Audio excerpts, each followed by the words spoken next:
Imagine being told no. Not once, not twice, but 12 times. 12 publishers read your dream, your passion, your everything, and said, "No one will ever read this."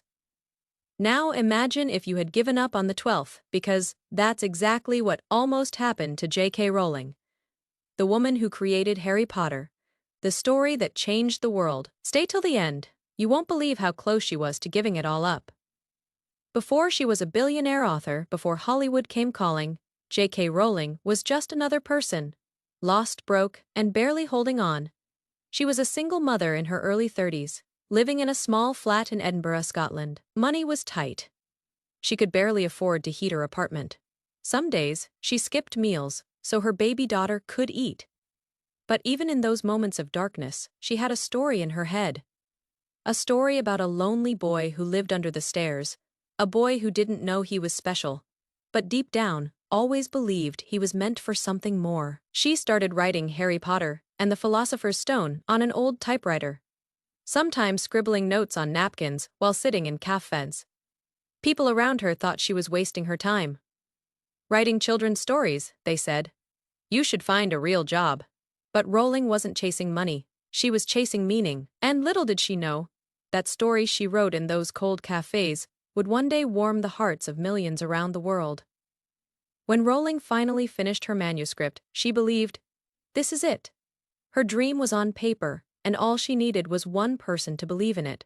So she sent her book to publisher after publisher, but what came back were rejection letters, over a dozen of them. Some said the story was too long for kids. Others said fantasy doesn't sell anymore. One even wrote, "Children won't understand this kind of story." Each rejection was like a punch in the gut. She'd open the mail, read the words, and feel the dream slipping away.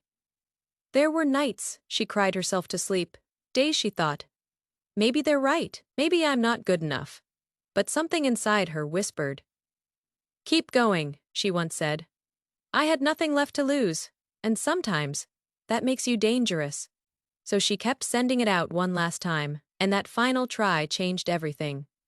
When her manuscript landed at a small publishing house called Bloomsbury, it almost got ignored again, until the publisher's 8-year-old daughter picked it up. She read the first chapter and couldn't stop. She ran to her dad and said, "Daddy, this is the best story I've ever read. You have to print it."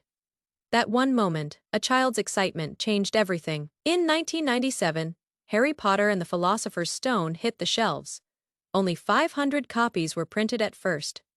But word of mouth spread fast. Kids shared it, teachers recommended it, and soon, it was unstoppable. The series exploded into a global phenomenon. 7 books, 8 blockbuster movies, theme parks, and billions in sales later. J.K. Rowling became the first author in history to become a billionaire from writing alone. But the best part, she didn't do it for fame or fortune. She did it because she believed in the story she had to tell, even when no one else did. The magic of J.K. Rowling's story isn't in the spells, wands, or castles. It's in resilience, because she didn't just create Harry Potter. She was Harry Potter, the orphaned dreamer who refused to give up, even when the world said he didn't belong. Rowling once said, "Rock bottom became the solid foundation on which I rebuilt my life." And that line says it all. When life knocks you down, when the world tells you no again and again, remember her story. Every no is just a step closer to the right. Yes, every failure, every rejection, it's not the end. It's just part of the story that will one day inspire someone else. So the next time you want to give up, ask yourself this. What if J.K. Rowling had stopped after rejection? Number 12. What if she had listened to the people who told her she'd never make it? The world would have lost a little bit of magic. J.K. Rowling's journey is proof that you don't need to be lucky. You just need to keep believing. Your dream might not make sense to anyone right now. People might laugh at you, reject you, ignore you, but that doesn't mean you're wrong, because every great story begins the same way, with someone who refused to stop writing theirs. So whatever chapter you're in, don't close the book yet. Your ending could still be legendary. If this story inspired you, hit that like button.